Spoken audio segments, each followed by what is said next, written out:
All right, so this is from my book, which is coming out next year. You Yeah. should add it on Goodreads and pre-order it. Yeah, so this is about Sideways' mother, Sideways being the protagonist. She's a lesbian witch, that's not relevant here. She was there when I woke up. My mother, infinitely tall in a pea coat and Birkenstocks, rapping her knuckles on the kitchen table. She wore at least 7 rings per finger. I think a lot about her hands. The ghost of last night's lipstick was still peachy on her mouth, and she gnawed a strip of skin off her bottom lip, smiled at me all crooked. Why don't we get ourselves Italian for lunch? We can split something at that place on 4th Street. My mother, wandering around next where she left her fake Rolex, tapping the jean pocket where her cigarettes were or had been before she quit. Her fingers twisting down the back of my head, pulling the wispies out of my French braids with their shiny coffin nails.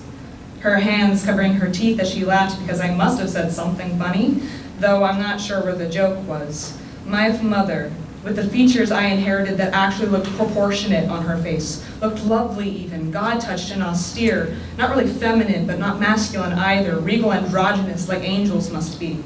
My mother, the most beautiful being ever to grace the earth with corporeal presence, telling me that I was going to have to learn to braid my own hair one of these days. She found her car keys in a wine glass and tucked them in her breast pocket, winked at me, still laughing. It's just a few errands, 20 minutes tops, then lunch. You're a big girl, think you can handle it? Yeah, of course, you betcha. I could hear it from inside the house. The smack, the strike. It rattled the walls and the windows. It was not a sound that nature could produce. It sounded mostly like a spoon through a meat grinder, this bovine howl and a brittle crunch, the smashing of glass and steel.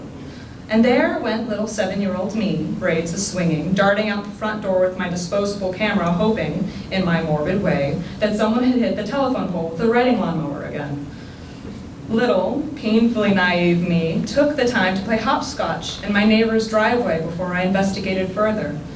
I thought that a noise like that could mean anything other than an annihilation, an Armageddon, an irreversible end of the world. We only lived 5 houses down from the train tracks. Someone had taken a video on their phone and sent it to a local news station. A couple someones, actually.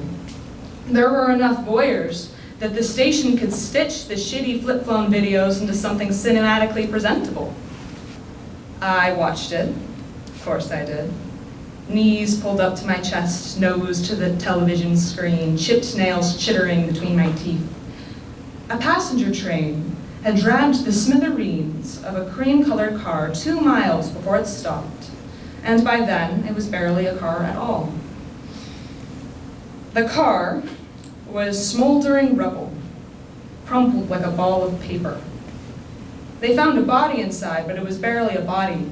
They weren't sure who the body rubble had belonged to. I knew, though, it was our car. My mother was in that car. Also, she was not. Parts of my mother's body lined the tracks, just like breadcrumbs leading home. All right.